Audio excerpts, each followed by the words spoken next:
School's regular Board of Education meeting for April 11, 2024.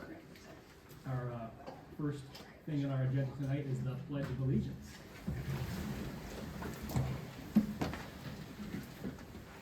Pledge of Allegiance to the flag of the United States of America and to the republic for which it stands, one nation, under God, indivisible, with liberty and justice for all.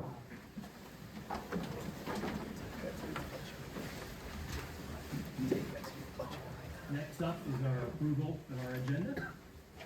So, support. None. Next item up is our board recognition. Oh, we vote. First time? Sorry. See if everybody else is paying attention. All those in favor, say aye. Aye. All those opposed, say no. Motion passes. Next up, let's do our board recognition. All right, we'll start with a recognition of two amazing art students that we have at our high school. I'm going to turn it over to Jesse Vandervan to talk a little bit about their, oh, who's going first? Oh, you're good? I'm good. All right, ready, here we go. I'll turn it over, sorry. Go ahead, that'd be great. Hi, I'm Jesse Vanderbrand, and I'm one of the teachers over at the high school. So I teach ceramics and sculpture, and I'll be teaching the new AP Studio Art class that we'll be offering next year. And yeah, so tonight wanted to recognize Emery and Olivia for receiving Gold Key awards for the Scholastic Art Awards, so regional Gold Key awards. And I went and I double checked the website before I came here to make sure I had my numbers right. But there were this year in our region, so our region, the West Central region, runs from Ludington all the way down to Kalamazoo, and there were 1,600 some entries for middle school and high school students, and there were 39 students who won Gold Key awards. So, so Olivia and Emery both entered this year and won Gold Key awards and did fantastic work. And we brought the pieces are over here on the counter. So there's Olivia's pig sculpture, and then Emery's possum teapot. And now, yeah. Any chance they can come up and say a few words about their piece without putting them on the spot? I jumped right in and said, sure. Sure? Yeah.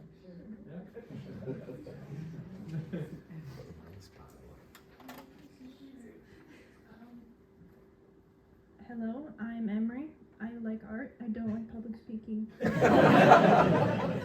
Which one is yours? The teapot, the awesome. That one. Nope, thank you.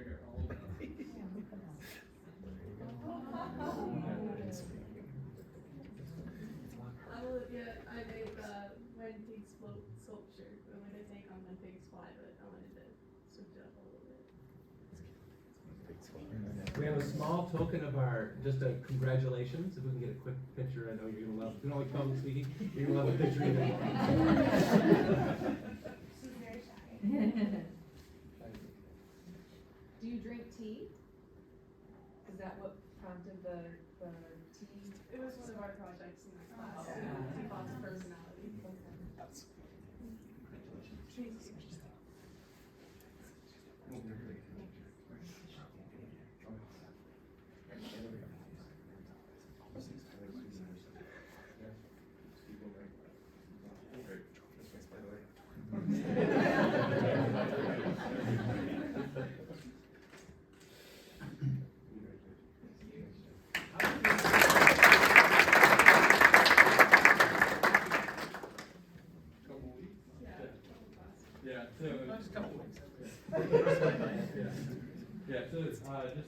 One more quick note. Yeah, so in class we spend about a couple weeks on a project. So, kids come in each day, work work on the project, and then they go to kiln, they're fired to the kiln, they glaze the work, comes out, and then they write their artist statements about the work. But then, as far as Scholastic goes, so now that they won Gold Key regional awards, they go on to compete nationally.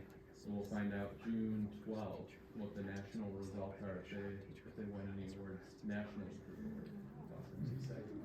Well done to you and well done. Fantastic.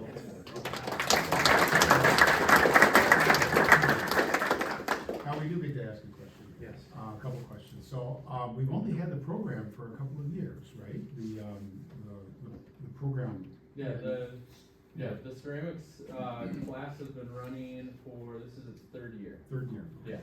And had either of you done any ceramics work prior to the class, or? Sorry. I was gonna say not particularly. Okay. Like one of the requirements to get into ceramics class, you have to do art 3D, so you do like a little bit of clay work there, but otherwise ceramics. Okay. So I had. Okay, so it's kind of a new thing for both of you. And, wow, that's exciting. That's awesome. Congratulations again. Set up an Etsy page and I'll buy it. That's what I thought, yes. Right, next we have a teaching and learning feature. I'll turn over to Mrs. Taylor to talk about esports. Esports, so this evening we have Mr. Craig Steenstra, our Instructional Technology Director, and Brady Van Malson here, who has been coaching esports for a couple of years, and just to give us an overall update of esports and some exciting things are happening that they want to share with you this evening. Good evening, everyone. Do you know what esports are? It's basically video games that people get paid for, and at the high school level, it's increasingly popular as a competitive activity. So over the past year, we've been planning to invest in our esports program, and it's aligned with our SOAR 5 goal of core curricular activities, trying to provide more opportunities for students to connect to the school and participate in different ways. So to that end, I have worked with our cabinet, with Dr. Vanderjack and Mr. Briggs, a number of other people to identify the equipment and the space at the high school to really provide a way for this program to grow. But that is a very small part of the work that has gone into it. Brady Van Malson is the program director, lead, coach, everything pretty much. And he has done all of the hard work to get it to where it is. And he's going to explain more about what's happening and where we hope to take it. Thank you. Yeah, I'm Brady Van Malson. I'm a teacher at the high school for 6 years and coach of freshman soccer for 5, and then coach of whatever this is for 3 or so. Yeah, been trying to make it happen. I mean, it started as a kind of a gaming club just to kind of meet kids where they're at and increase that engagement. Pretty much all our kids play games in some way or another, so want to try to teach them healthy habits and maybe make some career and academic opportunities out of it. So yeah, I mean, I had a few slides prepared, just like some few things. Yes, stole my thunder a little bit, but in case you didn't know what esports are, they are, competitive video games. It is a multi-billion-dollar industry growing every year. There are professional athletes and a whole bunch of people around that put on the show, commentators and all kinds of things, broadcasters, etc. So every major college has an esports program. It's becoming much more common for high schools to have them as well. So yeah, we participate in this MHSEL, the Michigan High School Esports League, that I also sit in on the advisory board meetings for that as well, to just kind of be up to date and suggest things and help it grow.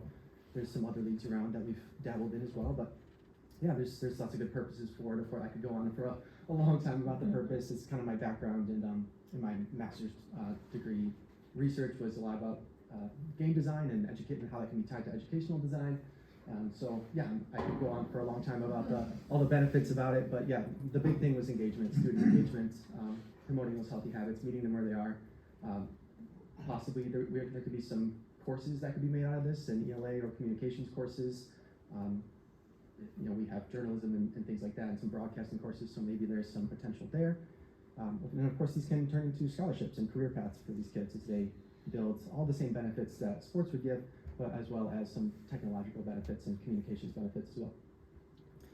So yeah, I've been doing this for 3 years or so. There's fall and spring seasons, about 8 to 10 week seasons, each of those. At our peak participation, we had 41 students or so. which was great. And that's like 11 different teams that I was trying to manage while also coaching soccer and stuff. It was a mess. But right now we have about 20 students with 4 different teams. And yeah, there's lots of kids who are interested in some non-competitive gaming as well. So that's good. Some pictures of some of our accomplishments. You know, we take place in we take part in some tournaments. We've gone to this one of the like a Griffin's Invitational at Grand Valley for the past couple years. The kids get to play and see some college showcase matches as well, and kind of get noticed by colleges and attend a Griffin's game and get walked onto walk the players onto the ice and stuff like that. Some cool moments. And yeah, there's our team with the Griffin. Yeah, and there's all kinds of opportunities out there. In Rosa Park Circle during this most recent art prize, there was this big tournament going on, and Ferris was there, and Michigan State was there, and Grand Valley was there, and lots of people. And so I'm trying to network with that, and it's cool that it's kind of getting a spotlight in the local community.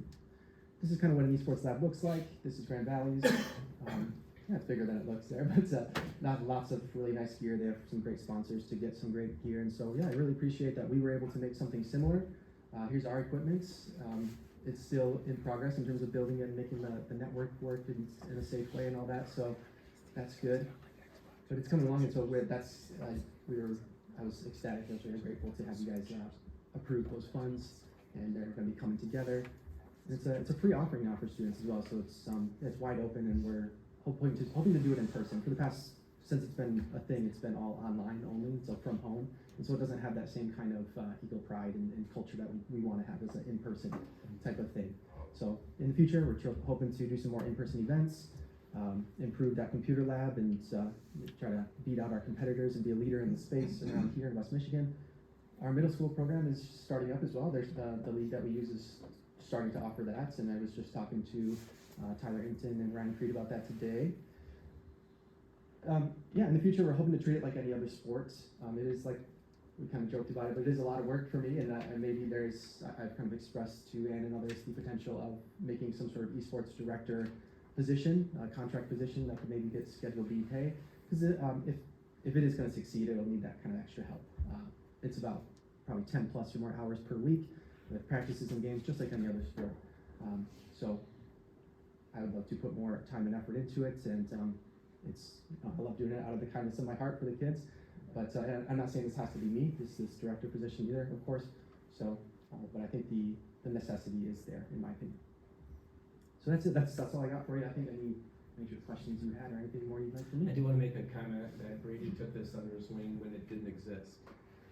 Kids working from home, kids doing things, and forming as you initially started a conversation with kids that needed to find a place to feel like they could have ego pride here. We have something similar in our bass fishing team, right? We've talked about that, and this is something very similar. So we're seeing that, and I do want to thank the work that Craig put into it, the work with Pat, and trying to find the rooms as we expanded the field house and then started to move with the connection of the high school, and now trying to what room is going to be where. Yeah, it's inside the robotics, the new robotics area. We're just one classroom down. Yeah, so it's kind of that whole wing, it's kind of that whole feel. So I just want to thank the leadership, not only in taking under your belt and then seeing where can evolve in the next several years. Yeah, Thanks. Thank you very much. Just a question, any feedback that you've received from parents? And I greatly appreciate the fact that you're also trying to teach them good habits. Yeah. Because that's obviously an area where parents might be concerned about bad habits. Yeah, definitely. And I love to educate about that stuff. Yeah, we get a lot of interest at like the 8th grade showcase and things like that. Tons of parents are coming up, and they have these kids who they're worried about them, or they're not involved in anything around the school or sports, or they're not a sporty type kid. Some of them are, but yeah, they love the opportunity, and they're always asking lots of questions about it. So yeah, it's been positive feedback from the parents. I think we've only in the past 3 years had like one incident where a kid felt like he was kind of being pressured by another teammates, and so it's a good conversation to have though, and those kinds of things would definitely be remedied with more in-person coaching and mentoring from a director. Yeah, but it's been good. Yeah, they love the opportunity for their kids, and even the scholarship opportunities and things like that. They like don't understand necessarily what's going on, or like how to watch the game sometimes, but they're having fun, and we had the biggest cheering section of parents at that Grand Valley tournament as well. And so we get these comments like, wow, your parents are loud, even though there's only a handful of them. Yeah, let's fire up the window. That's good. Good, thank you. What teams, you have 4 teams right now, what games are they competing in? Yeah, so this league that we participate in here is called Play VS. They run through that Michigan High School Esports League. They offer these 10 games right now. It's like Mario Kart, Super Smash Brothers, NBA 2K, which is the basketball game, Madden, the football game, Rocket League, which is like soccer with cars, League of Legends, which is the biggest game in the world. Hundreds of millions of people play that and watch that. And they sell at the Staples Center for the World Championships and stuff like that. It's insane. Hearthstone is a card game. Not much participation in that one recently. Valorant is a new one, which is a very kind of a tactical game there, tactical team-based game there.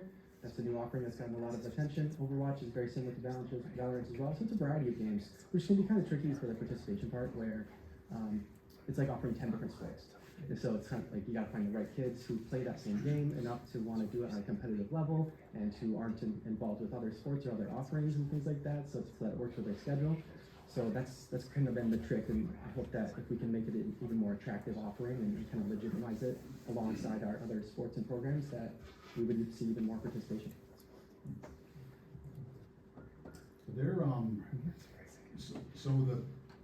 This is a field I really want to read on. I'll ask stupid questions. Are there, as the games continue to evolve and they require more and more horsepower, right? More technology. So is this like every year we've got to update technology? I'm kind of looking at the gentleman behind me as well. With you guys. Well, we're updating more frequently than we would technology in other cases, or because they get more and more complex year after year after year. I will say a lot of it has to do with bandwidth to start with. Okay, They have that's to have good. Great connectivity point. to be able to do what they need to do. That's The right. hardware that I think we've purchased that should be good for several years. I would think so. Bandwidth is going to be important. Yeah, and these computers, their drivers get updated with kind of AI tools and stuff too that will help them last longer than ever. I was thinking, like, we ordered these last summer or so, and I was like, oh, for the same price, like, technology does move quickly. I was like, oh, for the same price, maybe we could have done better. But no, like, most of these games are not too intensive, that they don't require the greatest top of the line hardware. And a lot of the pros even like to play on low settings, so they don't have to push the hardware, and it actually makes like a clearer visual field for them too. So I think what we got is great. Again, I'm super grateful for that, and I think it should, like what we have now, will last for, I would think 10 years, hopefully. And bandwidth are okay as well? So the challenge with the bandwidth is a little bit tricky because we want to make sure that these students have access to use these games during that time and not during the rest of the day. Yeah, the lab is So you can't just open up the whole district and say, because we have an esports game, everybody can play Mario Kart all day or whatever, so. Right. Yeah, there's the way they communicate with those servers is tough, and so we're trying to figure out those network solutions. We're talking to other schools as to how they manage that as well, and how we can stay within compliant laws to keep kids safe and all that. And so, We offered a dial-up solution, but the kids didn't understand.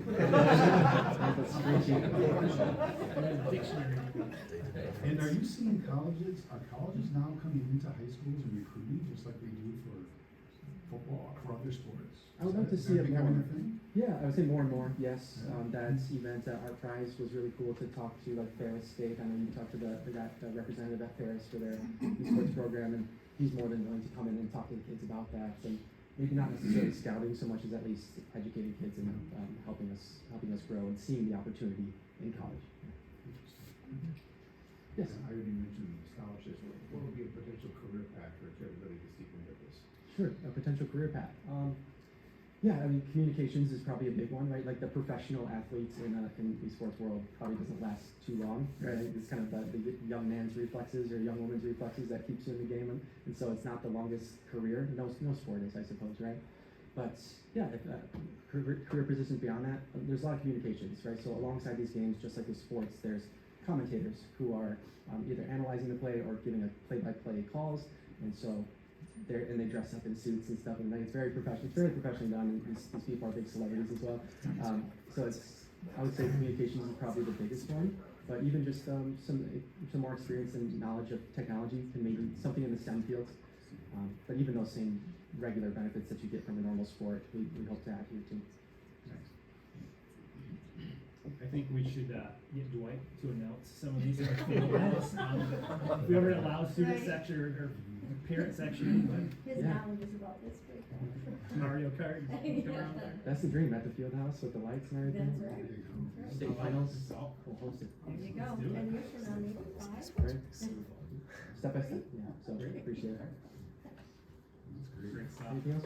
Thanks, Brady, for taking on your lead. It takes somebody to take it and lead these things to start, whether it's this or bass fishing or pottery, whatever it is. And so thank you. No one's ski club, anything, yeah, awesome.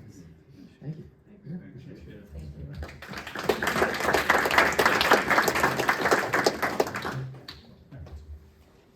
Next up on our agenda is the recognition of visitors and hearing of people present. We did not have any requests to speak this evening. And those that do want to leave at this point, you're welcome to all stay. Great stuff to talk. It's a good time to sneak in. Dinner, sorry. There you go. Thank you. Excellent job.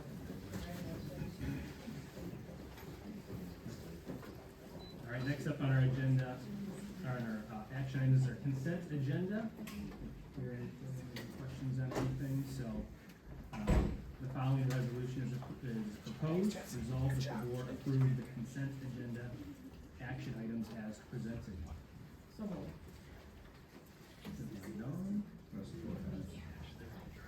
Mark. Any questions? Be careful.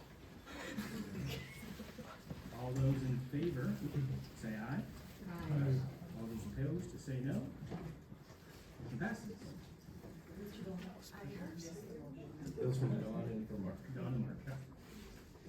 We'll move to our regular action items. First one up is the Baldwin campus parking bid recommendations. Mr. Briggs. Thank you. So we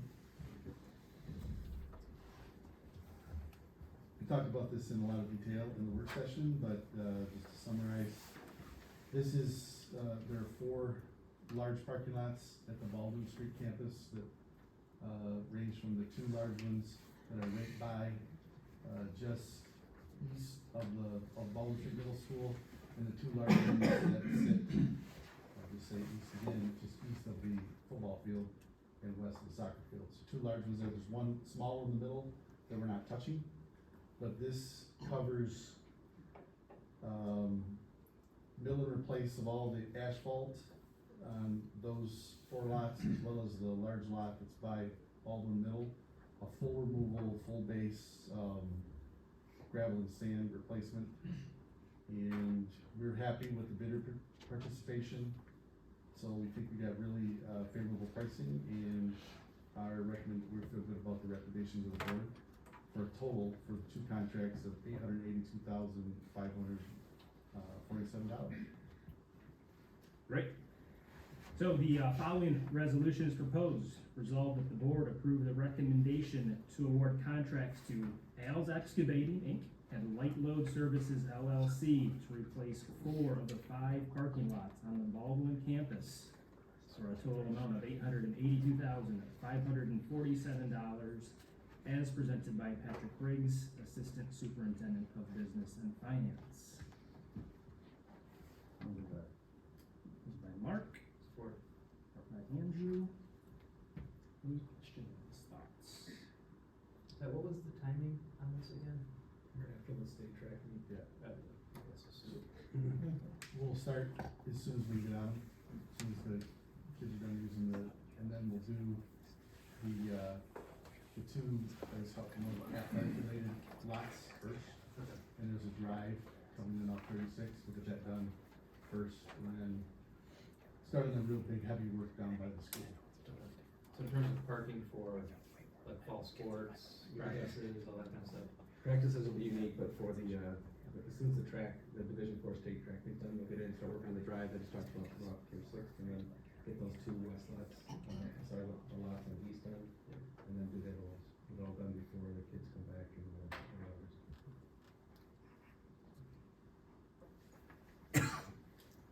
Great. So all those in favor, say aye. Aye. All those opposed, say no. Motion passes. Mr. Briggs, we'll go back to you again for the high school clock and public announcement bids.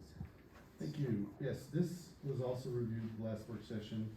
And just to summarize, this is we need to pull low voltage cabling to do a selective replacement of the public address system and a total replacement of the clock system. It would be called the old high school and the former freshman campus. So it's gonna be a messaging clock that also has, well, it has the ability to send messages to the classroom, but it also has, horns on it and lights. So it's a really big, safety item that we feel really strongly about. So we need to pull that low voltage cabling to some of the public address system we're gonna keep, but we also need to integrate basically 3 systems that we have right now. So, lot of work there, a lot of programming work, and we feel good about, Moss has done other work for us. They're a little bidder. There were people that were lower in certain categories that we just felt is the best way. We didn't want one company pulling cable and another company trying to integrate a solution. So, as stated, our recommendation is for Moss for $648,000. Alright, thank you. The following resolution is proposed. It's resolved that the board approve a contract with Moss Telecommunications for high school low voltage cabling, public address system, and clocks for a total amount of $648,253.76 as presented by Patrick Briggs, Assistant Superintendent of Business and Finance. So, Support. Questions? Pat, I know you spoke about this, but for some reason I'm not recalling. What does it have for a backup system in case of power outage? Is it battery operated, or how does that work? So, most of these are, we call it power over Ethernet. So they do have power that we would have to charge that system alone. We do have a new, generator system but right now it's wired up mostly to power, like, life safety type systems for the field house. So, we've got some backup power. It would be a big surge all at once and we have battery backup systems for like the servers and switches that power them down safely. So, I don't think, we wouldn't be operating right now we don't have power to go for an hour. It would be short, really short term, and we probably wouldn't have power to power the horns. We might be able to get a digital message up there for a while. So it just isn't that we haven't engineered yet the system to do backup power there. We have that in other schools. The schools on the south of the district where we've had most of our power issues. We've got that now at Riley, both the Jamestown and Forest Grove. South has had it for a while, but yeah, we don't really have that engineered yet at the high school. a lot of it runs directly over IP, so, or over the Ethernet, so the closets in the back that are backed up by generators, those actually continue to run. You might have what's considered a brownout, most of the lights come off, but the power in the clocks actually works. So it's like you said, for a period of time, you'd be able to get a. I think we can still push a message. Yeah. Push them. Okay. Yeah. I mean, just trying to think of all possible situations that might be. You will not think of all. Okay, power Think of a lot of outage is somewhat. That's a good one. That's a good one. Yeah, sure. That's a good one. To that point though, I think I appreciate that we're looking ahead and trying to identify ways to be safer in our schools, right? It's much appreciated because it's an important topic. It's just like the letters, like numbering the doors and things like that, right? Like, I appreciate the fact that we're being proactive and not waiting for something bad to happen to improve some of these things, so. Yeah, the idea that these clocks will plug into the wall, Yeah. is not. So your place to go. It will,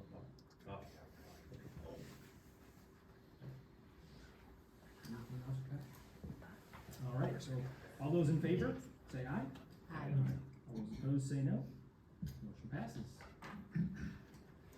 We're gonna stick over with you, Mr. Briggs, for the maintenance truck purchase recommendation. It's that time of year, trying to get ready for some summer projects. So yes, this also was reviewed, works at the work session, so I'll just go high level through this. We're asking the board to approve purchase of two 2024 2,500 Dodge Tradesman 4x4 6.4 liter heavy duty trucks. These will go in the maintenance fleet. They'll be used as plow trucks.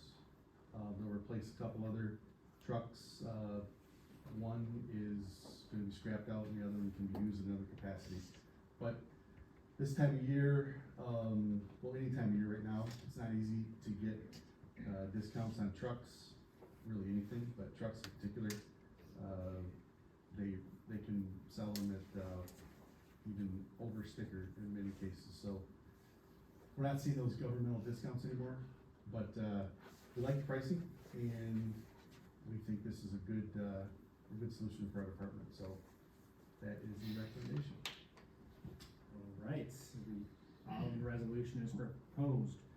Resolved that the board approve the recommendation to purchase two 2024 2,500 Dodge Tradesman 4x4 6.4 liter heavy duty trucks from Fox Chrysler Dodge Jeep Ram at a cost not to exceed $87,598 plus reasonable associated costs as presented by Patrick Briggs, Assistant Superintendent for Business and Finance. So moved. Thanks, Ken. Questions? Worried that we weren't Dodge people here and nobody moving down. Right. Mopar. All right, there are no questions. All those in favor say aye. Aye. All those opposed say no. Motion passes. Mr. Riggs, one more time on the property tax Thank you. collection rates. Thank you. And this is one we didn't review at work session. This is an annual resolution, and it's an interesting process the state of Michigan has, where the schools need to actually communicate with the townships to enter property tax collection agreements. We have, I would say, conversation about the rates, and you can see in the report how the rates have changed from 2020 to 2024. There were a couple municipalities that were below $3.25 last year, and they're up to $3.25 this year. So all at the same level. And they've all agreed with these rates, and our recommendation is that the board would accept that and allow us to finalize the process. Oh, I apologize, I should have noted it. Right now, it's on the bottom of the report, but Ottawa Union School District reimburses us for this cost. So, that's a big deal, I should have mentioned that in the report. Yeah, all right, thanks. The following resolution is proposed. Resolved that the board approve the 2024 summer property tax collection rates as presented by Patrick Briggs, Assistant Superintendent for Business and Finance. So moved. Given by Dawn, Support. Ken. Thoughts, questions? Pat? Yeah, is an annual renewal of this is required by law? Really, the way our ISD does it, yes. Some of the townships ask for a 2-year deal. I mean, Georgetown Township did that for years, but everything is set up to do it annually. By the ISD. And it's really the way the school code, it's really the way the tax collection statutes are written, but there's nothing that says somebody can't have a multi-year agreement underneath that. But it's, this is really for the board process. You know, there's a resolution we asked you to look at in the fall that is the summer tax collection resolution in the first place. It's really set up to be an annual process. I mean, you see where I'm going, is there Yeah. a benefit, is there an opportunity to save costs here if you lock it in for a couple of years, but I guess what you're saying is probably not. Not a lot. No, but It does save a little conversation on my part and the township officials' part if we set up a multi-year agreement. Yeah. Thanks. So he gets you out of that one. Okay, so the only ISD has been paying these fees for quite some time? Yes. And I'm assuming it's because they wanna make sure everybody's treated the same across the county, regardless of what township you're in for selection, or? From their standpoint, I think it allows, I mean, it's collection of school taxes. And with us having a summer levy, now they'll pay for the winter levy as well. But on the winter levy, you could make a point that we really don't need to pay for that. So it's more geared for summer taxes, and that obviously helps their cash flow a tremendous amount, because their taxes are on there too, so it's in their interest for us to collect in the summer, it helps us a tremendous amount as well.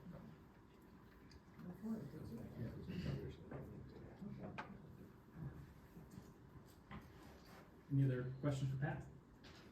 All right, go ahead and vote then. All those in favor say aye. Aye. All those opposed say no. Motion passes. Thank you. Thank you, Pat.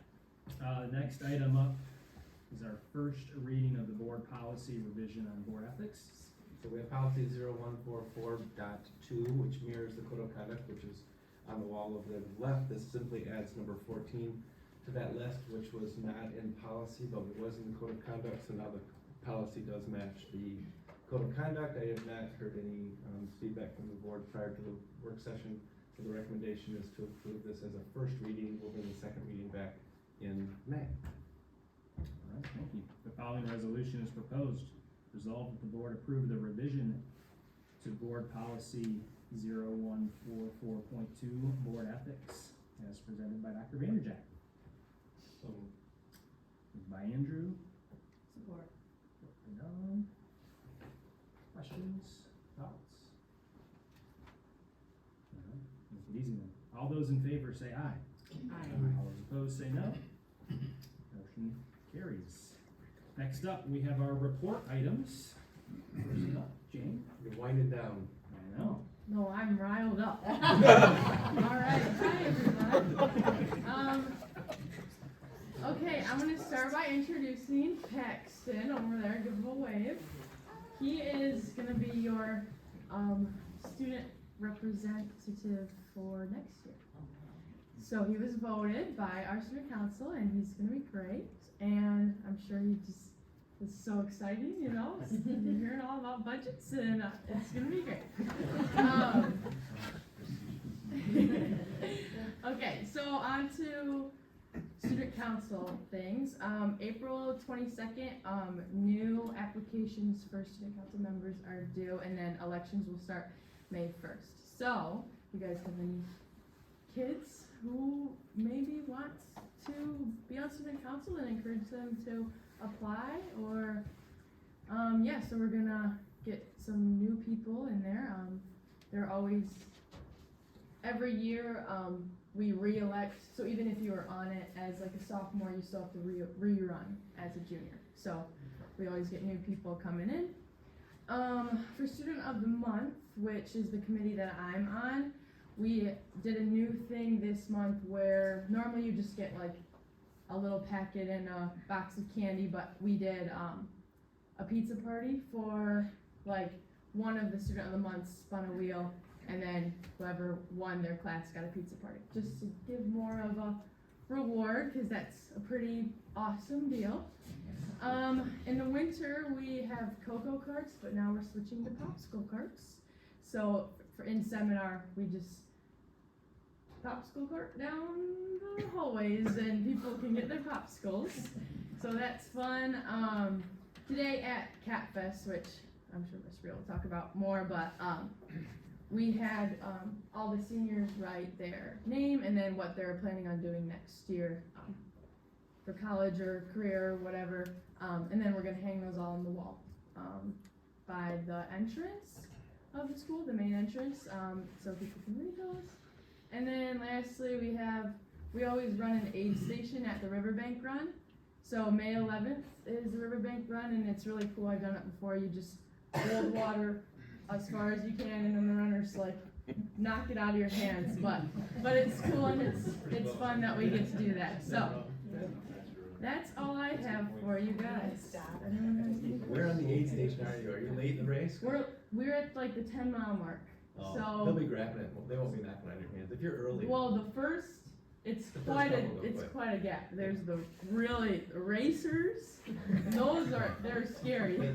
There's the runners and the participants. Yes, yes, yes. But we encourage and it's really cool to see. So yes. Right, thanks, Jane. You are with us. I have one more meeting. Yes. Yep. You're welcome to come back in June for visit public meeting. Now you can come join us. Oh, yeah. Anytime you want. One more meeting. All right, next we have building updates. We'll start with Park Elementary. I can just project. Okay, so as you know, on Monday when we came back from spring break, we had a solar eclipse, which was really exciting and a fun way for our students to come back and get to dive into some real life learning. And so, you know, some classes watched the NASA live coverage of totality. Other classes went out like every 15 minutes and logged the changes they saw in the moon. But what was really cool is every student had the opportunity, if they wanted, to go outside and look at the sun with protective glasses. And probably the highlight was going to the kindergarten classes and supporting their viewing. We went with adults and paired up our kindergarten students with an adult just kind of to make sure that their eyes were covered and protected. And it was such a magic moment. Those kindergartners were like, wow, oh my goodness, thank you so much for letting me see this. And like, it was just, they were just so ecstatic about it, you know, which was really cool because some of the adults are like, okay, you know, like, it's cool, but the kindergartners just put it into perspective. And probably the best part was some of our kids came to school with glasses, not knowing we would provide them at school. And one of our kindergartners rolled right into class and said, I got my glasses for the apocalypse.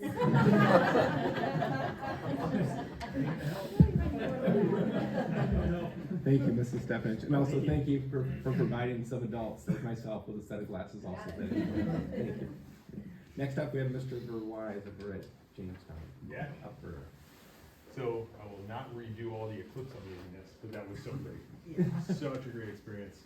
And just additionally, the human side of it, we're donating our glasses to schools in South America.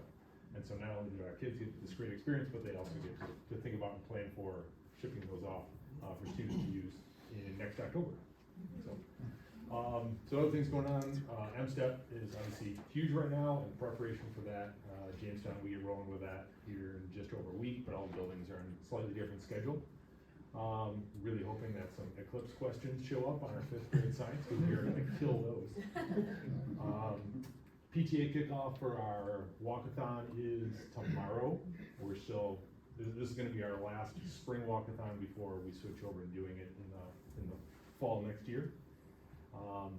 For those of you who don't get my weekly updates, Book Bracket Challenge in the month of March was huge, and we have this huge competition, and the winner this year was Because of Winn-Dixie. So I know all of you were waiting with bated breath for that. UConn and Because of Winn-Dixie. And South Carolina. Oh, South Carolina. Yeah. That was such a great, I was going viral, but sorry, put that one behind me. Battle of the Books is another thing that's going on in our building right now. We kicked that off right before spring break. We've got just over 100 kids in the building that are participating in Battle of the Books this year. And so we always kick it off before spring break because that's just such a great opportunity for kids to really crank through a couple of those books right off the bat. So that'll be running almost through the whole rest of the year. So, what's going on? Yeah. Thank you very much, Mr. Wise. We'll go to the 5-6 building. Mrs. McClure.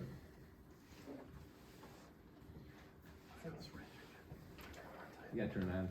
There you go. Can you hear me? I'll just talk really loud because it's not turning on.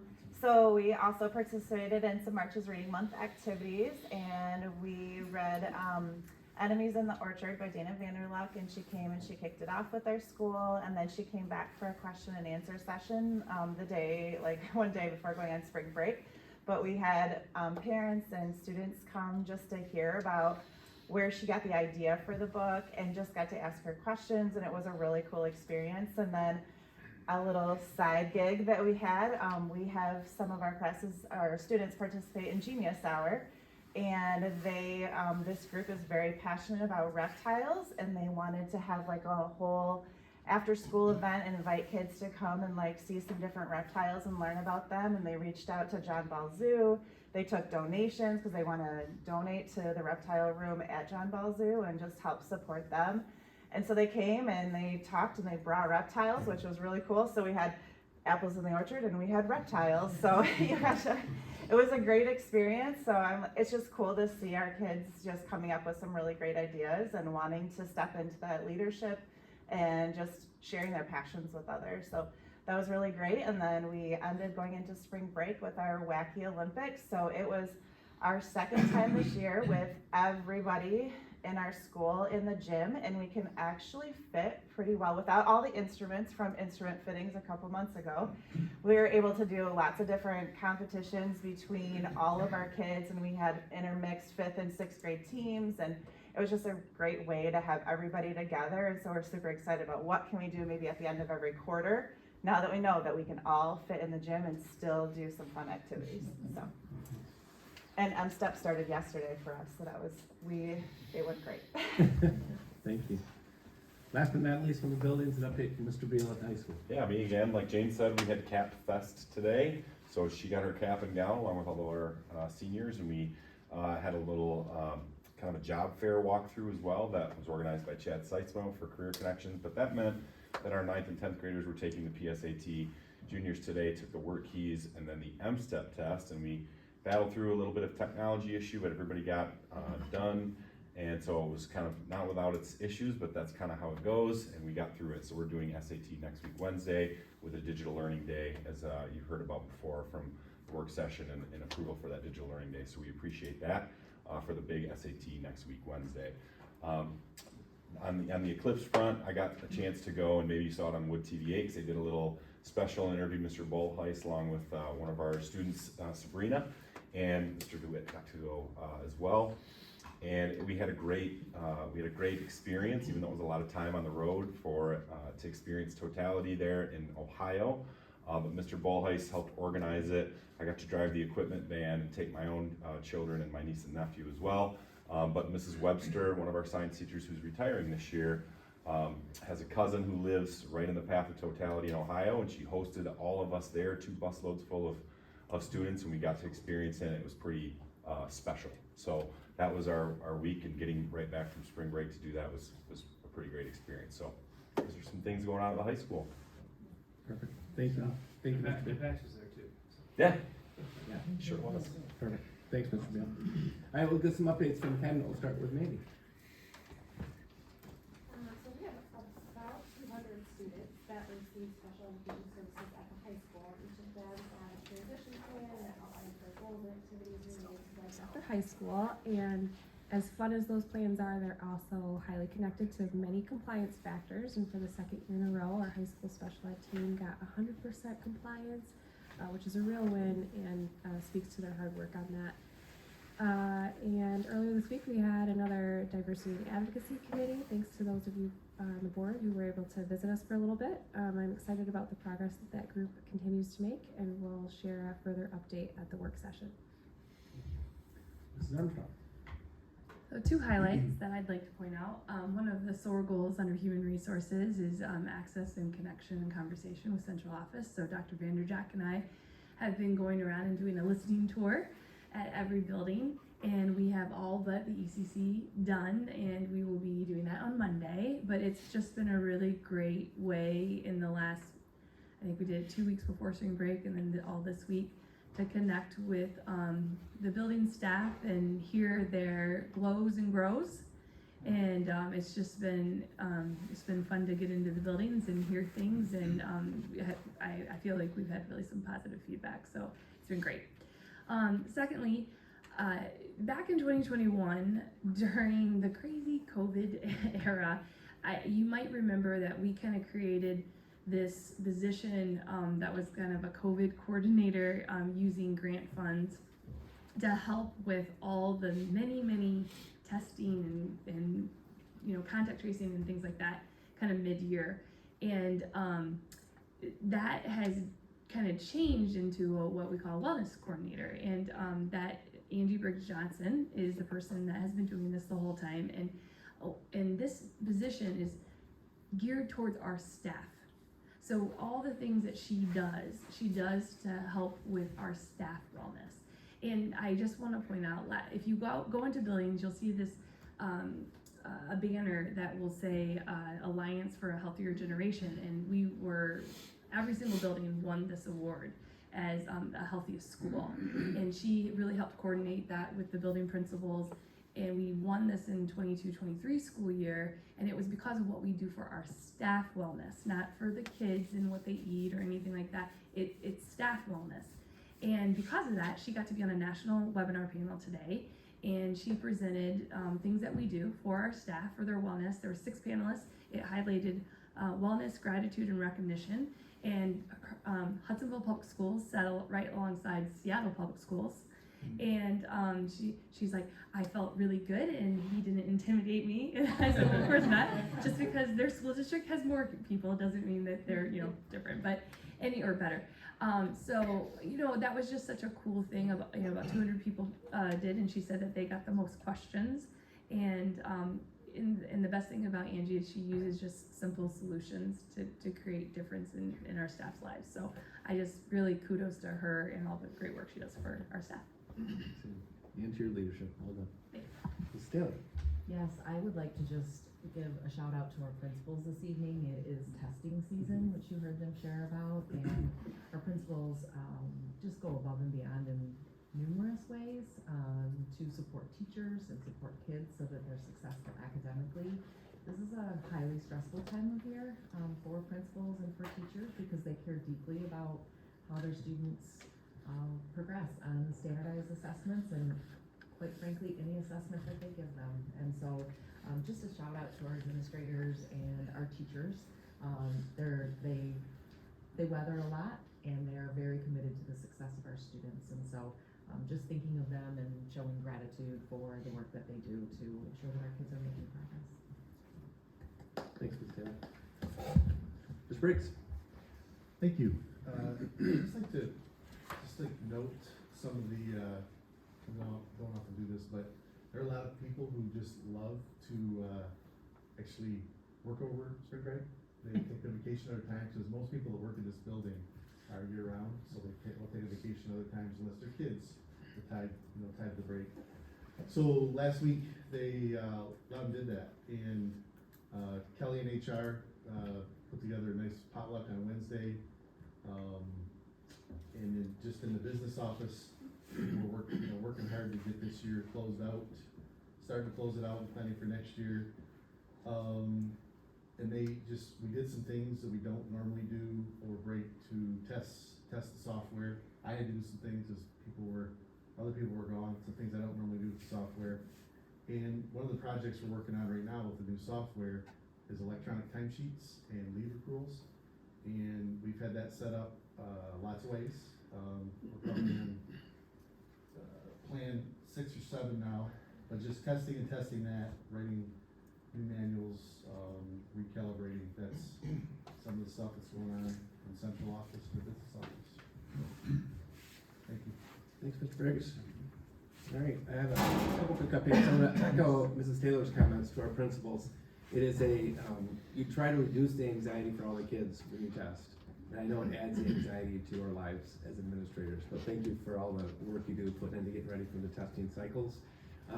Talking at the high school today, talking about testing, it used to be, do you have an extra number 2 pencil? Can I borrow your calculator? Now it's turned into, do you have a charger for your Chromebook? So it's just a different world when all the kids are testing electronically and going from there. So thanks to all our staff, all administrative staff, and our teaching staff. It's a lot of work to make sure the kids are all testing and doing the best they can. Last night, Mr. Hall and Mr. Davis and I attended an Ottawa School Boards Association meeting, which was really with cognitive coaching about having some daring dialogue. It was a very well done presentation. We were there for a couple hours and just had a great conversation with other area schools, board members, superintendents, about having difficult conversations, and it was just well done. At that meeting, they also did recognize all those that have obtained certification. I do want to recognize Mr. Bolheis, as well as Dr. Hooper. Both of them were recognized for completing their level 1 certificate. I believe Mr. Davis might have grabbed his certificates on the way out, so he has your certificate. So congratulations to both of you. I know Dr. Hooper's not here this evening, another commitment, but congratulations to both of you for completing that. And then last but not least, you may have heard, hopefully you have, we have an election coming up May 7th. Hopefully you have an opportunity, if you haven't voted over spring break, when you got your absentee ballot. If you did not, and you are not voting absentee, hopefully you get a chance to vote. It is very important for our community. If you have any questions, and I will say that I think our principals they've got it all down. I think our board has it all down, but community members, if you have questions about it, I've spoken with a handful of people that have questions about the difference between the two. The bottom line is, we cannot levy over 18 mills. We're asking to renew this over a 4-year period, so that we don't have to keep coming back during that time. The extra election component, the extra 2 mills, is not on top of the 18. It's just a buffer so that we can keep it at 18 over that 4-year span. We, by law, cannot, will not, just not possible to levy over 18. But please get out and vote. The volume of the vote will dictate the success of the vote. So that's my report this evening. Thank you. And again, we save, how much is it per year per election? It's about $48,000 now, but over time, you can imagine it'll be right around $150,000 savings if we don't have 3, if we can bypass the next 3 cycles. Yeah, significant. Thanks to you and Stephanie too for a lot of the communications that have gone out in multiple platforms to get the word out. So. All right, let's go to our roundtable here. I'll start with Mr. Hall. A couple of items, just to reiterate what Dr. Vanderjack said, and really talking to the board here about the election. Call friends, call family, send emails to friends and family and coworkers that work in your facilities or where you're at. And remind them, encourage them to go to the district website, which I'm looking at here. There's great information on there about really covers just what Dr. Vanderjack said. So it's incumbent on us to get the vote out, to help get the vote out, and to support the district with encouraging people to vote and be informed on the vote on May 7th. So please, board, engage in contact. Don't assume that our friends and families will be out there voting. Be part of the process. The musical, just a recap on that. It was a while ago, but unbelievable. I mean, just accolades all around. And the other really encouraging thing was the number of students that participated. You know, you see at the end, all the students, I'm looking at Mr. Jordan, Mr. Beal, and when all the students come out and you go, wow, there's a lot of kids that participate in so many different ways in putting that together. So just such a wonderful thing.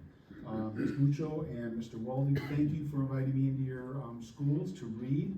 When you go through an event like that, events like those, and you go back to work, and you got a big smile on your face, and everybody's wondering what you were doing in the morning, and it's like, hey, I was reading to little kids, and there's just nothing better. So thank you for that.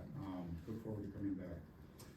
Last item I had, I was able to attend an MASB session on student achievement recently, and kind of understand more about student achievement, what other districts are doing around student achievement. To kind of summarize about a 3-hour session, they talked about what student achievement, a lot of discussion around what that means, academic attainment, job skills preparation, citizenship for civic purposes, appreciation of arts, and then social and emotional underpinning all that, so that all students are able to achieve their best. And then of course there's state and federal and local standards and so forth as well that we have to meet. A lot of discussion around achievement indicators. Some of them are easy to measure, some of them not so easy to measure. We measure various things here on our dashboard. And really one of the encouragements is, coming out of there, we have the pieces in place. Our job as a board is to cast a vision for what we want the district to be, and then to make sure that there is a way to conduct that, to achieve that vision. That's our strategic planning process. And then to hold ourselves and the community, the school community, accountable for achieving that vision. And then to decide and make sure that we're clear on what we're measuring and why, and what are the hard measurements and the soft measurements, And so all those pieces we have in place, as a district, and our challenge is to continue, as a board, is to continue to reinforce that, and then to just kind of continue to talk about, as we do, these and how they are they right? Are we measuring the right information? Are we tapping in not just to the hard SAT, MSTEP sort of measurables, but other measurables that point to our students' success.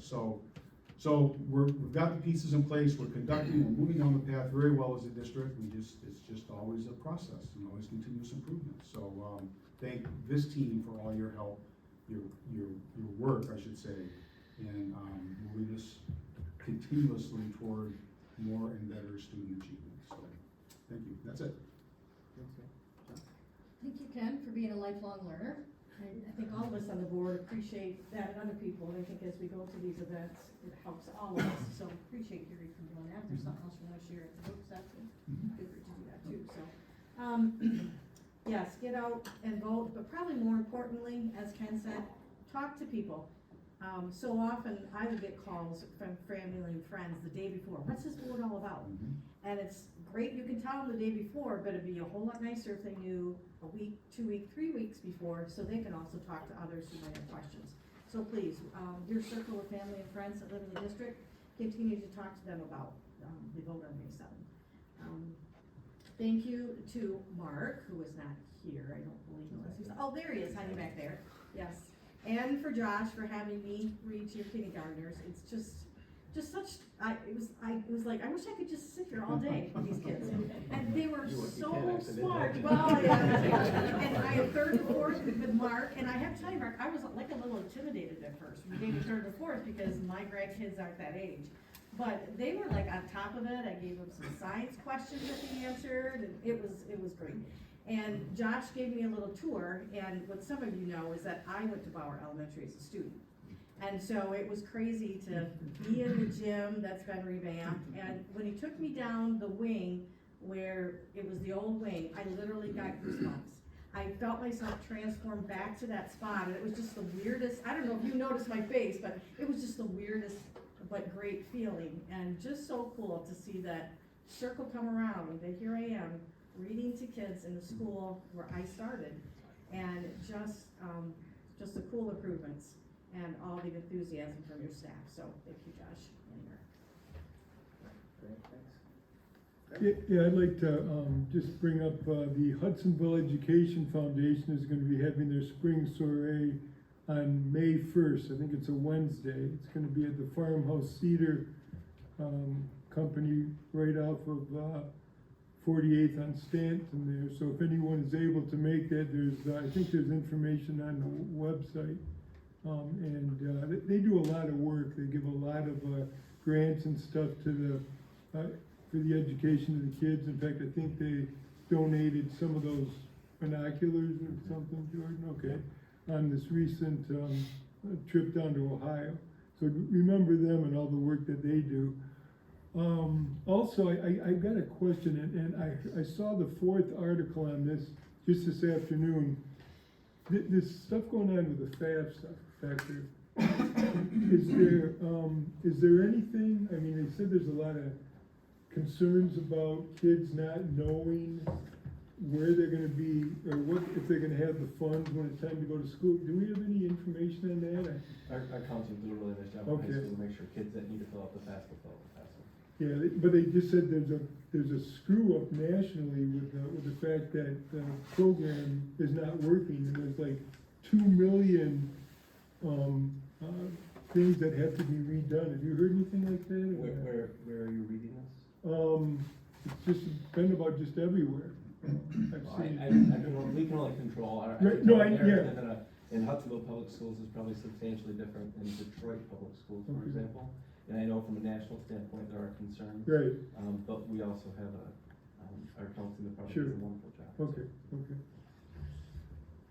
That's it. So yes, like Mr. Beal talked about, the eclipse on Monday was awesome. So, Paxton was there too. We had, was it 80 students, 80-ish students, 2 school bus pulls. my first grader and third grader came along. I checked with Mr. Mearsma. The M-Step started on Tuesday, not on Monday. So we were good. My third grader on Tuesday, I think, wrote an essay about the history of bicycles or something as part of the M-Step. Anyway, the Eclipse was great. It was a very eye-opening experience, I think, to just look around and see the reactions of all the students. To like, the emotions that like none of us have really none of the kids there I don't think have experienced that before.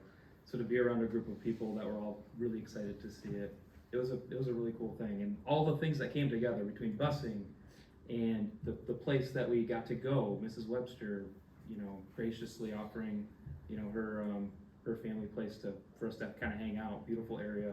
It was really great, really fun to be a part of. So, But the most important thing was the weather. Weather was amazing. Couldn't have been better. And it got like 25 degrees colder, or 20, Yeah. It was crazy when they put that. Measuring. Yeah. So anyway, thank you for letting me be a part of that. It was definitely a rewarding experience. Getting home at midnight was not ideal for my first and third graders, but it was good. And to the day, hey, listen, and listen, speaking of that, my oldest we talked about how the M-Step went, and he said, Dad, I took the longest, I think, out of all the kids. And I was like, well, why was that? Hold on, I was like, why was that? And he's like, I reread what I wrote, I think 6 times. And every time he reread it, he made corrections. And I was like, are you proud of what you did? He said, absolutely. I'm like, well, good, perfect. That's exactly what you should do, right? So that was pretty cool. Thank you again, Mr. Mearsma, Ms. Stefanovich, for having me to read to the kids. I echo everything else that was said. Also a former Bauer student myself, it's always good to be back in the building, and thank you for welcoming me into Park. It was a highlight of my week for sure, so thank you. The Mary Poppins play, we've talked about it before, we talked about it in our work session. Absolutely incredible, and I got to meet Mr. Banks also at the Eclipse, so that was kind of cool. But just the incredible talent that we have, but also more importantly, the dedication of the teachers and all of you in this room to provide that support for kids. Mr. Blythe didn't have to take those kids to Ohio, right? So the sacrifices that you all and your teachers put in to make this place the wonderful place it is really appreciated, so thank you. And to be clear, not Mr. Bolheis, me, Mr. Bolheis. No. I didn't even look at these. Chris Bolheis. I want to protect my eyes. No chances. I want to thank Jeremy and Heidi for allowing me to come in to read. Those are the 2 buildings I probably spent the least time ever in, and you were very gracious to give me tours, and that's the favorite part of this job, is being in the buildings. And one of the buildings I am in a lot is Georgetown, and I happened to be in there a few weeks ago, and there was a gal with a dog, like a therapy dog, and so I walked up, happened to be my babysitter growing up as the lady who's training this dog. And this is Hudsonville, so this is how it works.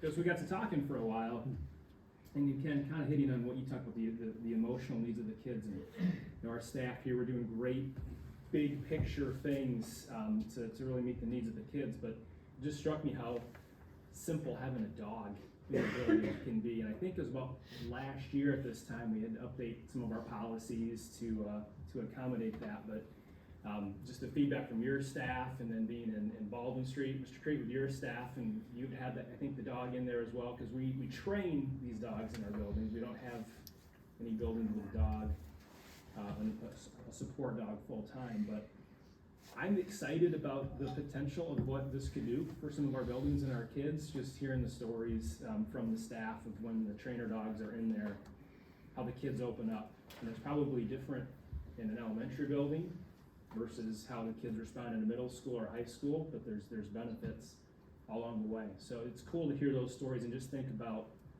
little things, simple things that can go a long way to meet kids and maybe even staff some days where they're at when things are getting tough. So it's cool that your buildings are able to bring those folks in. I hope we see more of that going forward. So with that, let's get out of here. Thanks to Susan. So the motion to adjourn. Thank you. Sure, yes. favor say aye. Aye. All those opposed? Say no? All right. Thank you.